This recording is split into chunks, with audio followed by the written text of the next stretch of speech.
Bonjour et bienvenue pour ce petit vidéo partage dans laquelle je vais vous partager tout simplement comment moi j'ai vécu les Tridium Pascal en famille l'année passée. Parce que l'année passée pour tout le monde c'était un peu un premier Tridium Pascal qui était hors de nos habitudes. Et pour nous en famille on a très vite décidé de vivre ça ensemble autant que famille au lieu de vivre en plus grande communauté.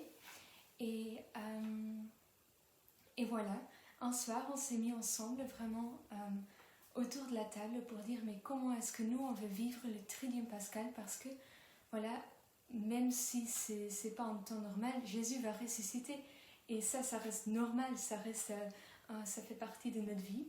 Et donc on s'est vraiment mis la question tout ensemble, qu'est-ce qu'on veut vivre et comment on peut le vivre aussi dans les mesures qui sont possibles. On a eu plein d'idées, mais ce qui sortait très très vite de cette discussion ensemble, c'était vraiment ce désir profond de ne pas vivre avec un ordinateur. Donc de ne pas regarder des vidéos dans l'Eucharistie, mais vraiment de le vivre entre nous. Et on sentait qu'on était aussi capable à quatre de faire cela, parce qu'on était donc une famille avec des jeunes adultes comme enfants, 3 enfants et mon père. Et tous, on sentait ce besoin de nous investir là-dedans. Et donc on a discuté un peu, mais qu'est-ce qu'on veut faire, qu'est-ce qu'on peut faire avec les capacités, avec nos études, le travail qui fait aussi partie de notre vie. Et donc là, on a monté un peu un programme, on a dispatché les différentes tâches à accomplir, des différentes responsabilités. Et comme ça, c'était sûr aussi que tout le monde s'investissait dans le projet totalement et que c'était un projet porté ensemble. Oui, où tout le monde sentait que voilà, ça c'est ce qu'on veut vraiment vivre. C'est comme ça qu'on veut accueillir le Christ dans notre vie, dans notre famille. Et je pense que c'est déjà une grande chance avant le Tridium Pascal, pendant le carême, pendant le confinement, on a déjà instauré tous les dimanches matins une liturgie de la parole où on venait ensemble et donc on partageait autour de la parole du dimanche, les lectures, l'évangile. Et donc c'était toujours un moment très fort où on sentait que la parole nous nourrissait vraiment, autant comme famille, comme personne, personnellement, et que ce temps de partage était un temps fort avec Dieu, un temps de prière. Et tout ça se prenait place dans notre chapelle. Donc, on a dans la maison une petite chapelle qui est depuis toujours dédiée à la prière. Et je pense que c'est très important d'avoir ce petit endroit où si on entre, on entre déjà dans un espace un peu plus sacré, où il y a une bougie, une icône, le croix, quelques bancs de prière. Et comme ça, c'est vraiment tout petit, mais il y a déjà cette atmosphère aussi pour vivre la prière. Et donc pour jeudi saint, on a choisi de vivre de nouveau un peu le même style de nos dimanches, une liturgie de la parole, où on suivait plus ou moins la liturgie comme c'est proposé par l'Église, voilà, avec un chant d'entrée, avec le Kyrie, les lectures. Et donc après la lecture, chacun lisait un peu ce qu'il voulait. Chacun lisait, donc on dispatchait les lectures, plutôt comme ça. Et après on prenait toujours un temps de silence pour vraiment laisser descendre la parole de Dieu dans notre cœur, pour relire quelques passages si on voulait, et après de partager. Et donc un par un on partage sans donner des commentaires sur des autres et vraiment écouter donc ce que l'autre peut nous dire de ce que le Christ nous a dit, et toujours autour de cette question, mais qu'est-ce que la parole de Dieu me dit aujourd'hui dans le quotidien que moi je suis. Et c'était très beau aussi de toujours voir comment il y avait ce besoin aussi d'exprimer comment on veut continuer aussi avec la parole. Donc cette semaine je vais le faire comme ça je vais essayer d'adapter ça, je vais encore méditer ceci ou cela de ce qu'on a lu dans la parole de Dieu, et c'était vraiment un homélie faite à la maison, mais toute beau, toute belle, de aussi rencontrer le Christ par mes frères, mes sœurs, mon père, en famille. Donc ça c'était déjà donc quelque chose qu'on a aussi vécu le jeudi saint. Et après la lecture, on a bien sûr ce beau moment de lavement de pieds. Et donc on a choisi quand même de le revivre aussi en famille. Et oui, c'était très très bon. On avait changé les bancs de prière en petites chaises. Et comme ça, mon père a lavé les pieds de chacun de ses enfants. Et voilà, nous, on a aussi lavé les autres pieds. Mais c'était très très beau autant que jeune adulte, de se remettre dans cette position de faiblesse, de voilà, j'ai besoin de l'autre qui me sert. Et c'est vrai que ça fait un peu bizarre.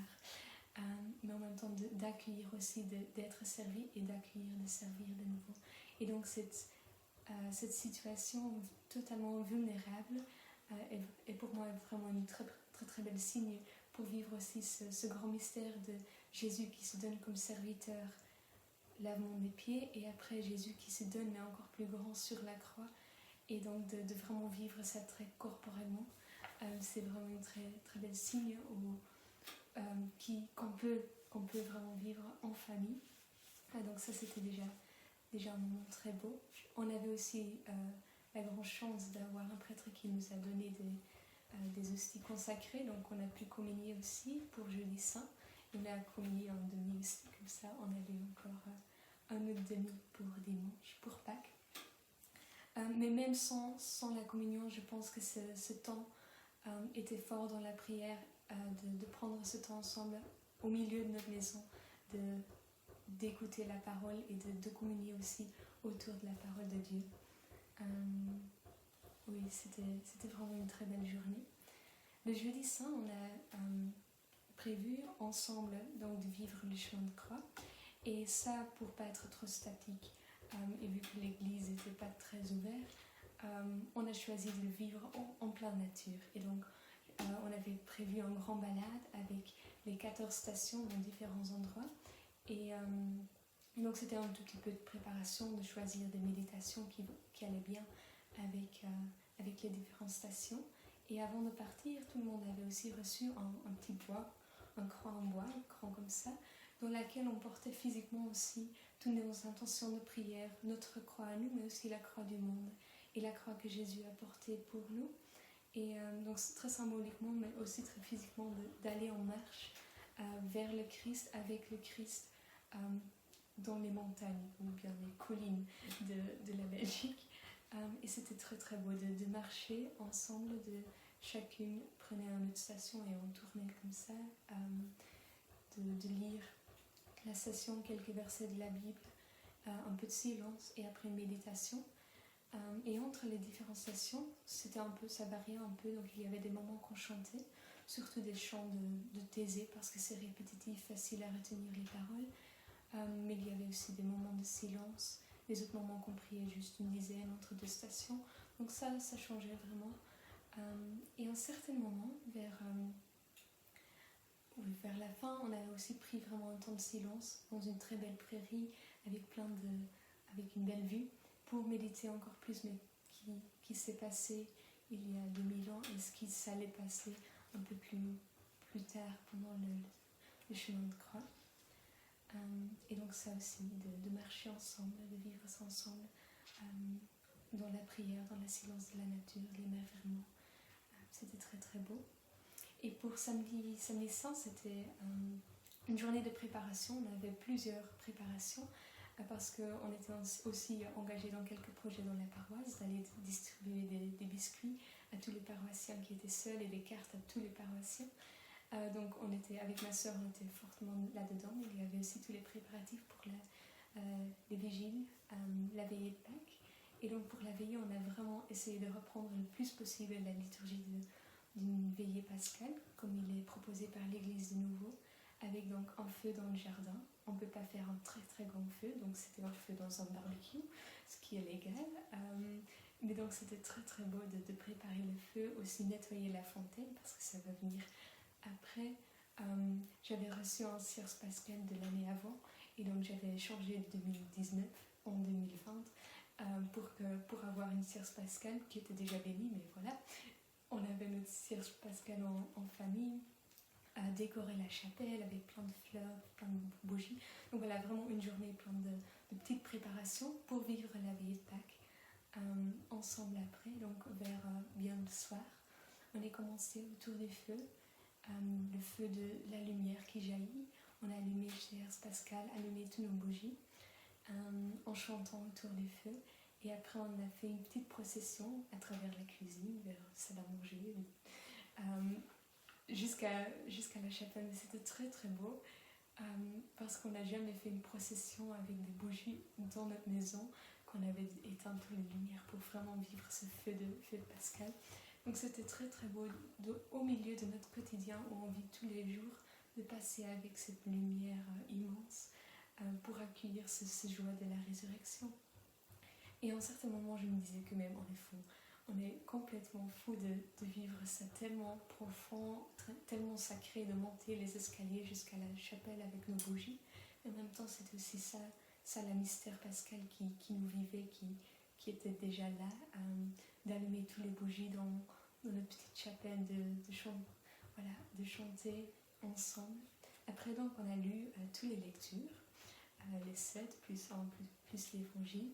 Et donc ça tournait, tout le monde prenait une lecture et entre les lectures, on chantait soit un psaume, soit un chant adapté. Donc c'était surtout mon frère, je crois, qui a préparé tous les chants pour les différents services et d'avoir les feuilles avec les accords, comme ça mon père pouvait jouer à la guitare aussi. Donc on avait vraiment soigné aussi un peu la liturgie, que c'était beau, que c'était agréable à Dieu.